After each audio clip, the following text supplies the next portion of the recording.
time for us to depart to the appointed spot over 20 miles away, most of which distance it seemed we could trek in the waggon. Captain Robertson, who for the time had cut off his gin, was as active about the affair as though he were once more in command of a mail steamer.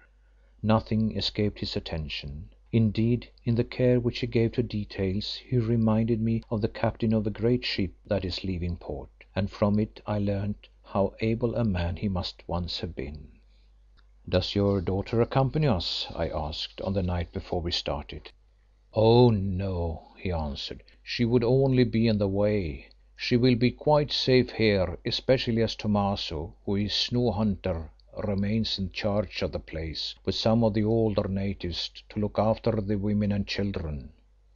Later I saw Inez herself, who said that she would have liked to come, although she hated to see great beasts killed, but that her father was against it because he thought she might catch fever. So she supposed that she had better remain where she was. I agreed, though in my heart I was doubtful, and said that I would leave Hans, whose foot was not as yet quite well, and with whom she had made friends, as she had done with Umslopogaas, to look after her. Also there would be with him the two great Zulus who were now recovering from their attack of stomach sickness, so that she would have nothing to fear. She answered with her slow smile that she feared nothing, still she would have liked to come with us. Then we parted, as it proved, for a long time. It was quite a ceremony. Umslopogaas, in the name of the Axe, solemnly gave over Inez to the charge of his two followers, bidding them to guard her, with so much earnestness that I began to suspect he feared something which he did not choose to mention. My mind went back indeed to the prophecy of the witch doctor Goroko, of which it was possible that he might be thinking. But as while he spoke he kept his fierce eyes fixed upon the fat and pompous quarter-bred Thomaso, I concluded that here was the object of his doubts. It might have occurred to him that this Thomaso would take the opportunity of her father's absence to annoy Inez. If so, I was sure that he was mistaken for various reasons, of which I need only quote one, namely that even if such an idea had ever entered his head, Thomaso was far too great a coward to translate it into action. Still, suspecting something, I also gave Hans instructions to keep a sharp eye on Inez and generally to watch the place, and if he saw anything suspicious, to communicate with us at once. "Yes, Baas," said Hans, "I will look after Sad Eyes," for so, with their usual quickness of observation, our Zulus had named Inez, "as though she were my grandmother, though what there is to fear for her I do not know. But, Baas, I would much rather come and look after you, as your reverend father, the Predikant, told me to do always, which is my duty, not girl herding, Baas. Also my foot is now quite well and I want to shoot sea cows and—" here he paused. "And what, Hans?" "And Goroko said that there was going to be much fighting, and if there should be fighting and you should come to harm because I was not there to protect you, what would your reverend father think of me then?" All of which meant two things: that Hans never liked being separated from me if he could help it, and that he much preferred a shooting trip to stopping alone in this strange place with nothing to do except eat and sleep. So I concluded, though indeed I did not get quite to the bottom of the business. In reality Hans was putting up a most gallant struggle against temptation. As I found out afterwards, Captain Roberts had been giving him strong drink on the sly, moved thereto by sympathy with a fellow toper. Also he had shown him where, if he wanted it, he could get more, and Hans always wanted gin very badly indeed. To leave it within his reach was like leaving a handful of diamonds lying about in the room of a thief. This he knew, but was ashamed to tell me the truth, and thence came much trouble. "You will stop here, Hans, look after the young lady and nurse your foot," I said sternly, whereon he collapsed with a sigh and asked for some tobacco.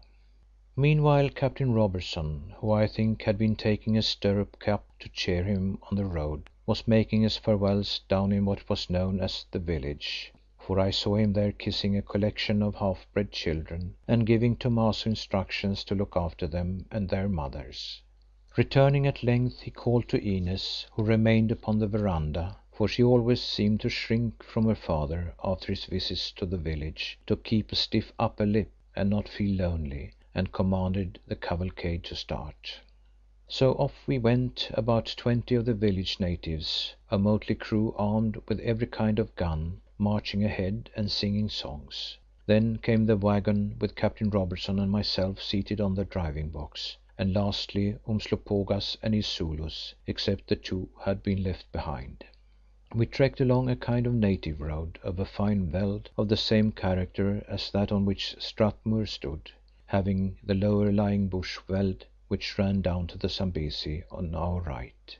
Before nightfall we came to a ridge whereon this bush veld turned south, fringing that tributary of the great river in the swamps of which we were to hunt for sea cows. Here we camped, and next morning, leaving the waggon in charge of my voorlooper and a couple of the Strathmuir natives, for the driver was to act as my gun bearer, we marched down into the sea bush veld. It proved to be full of game, but at this we dared not fire for fearing of disturbing the hippopotami in the swamps beneath, whence in that event they might escape us back to the river. About midday we passed out the bush veld and reached the place where the drive was to be.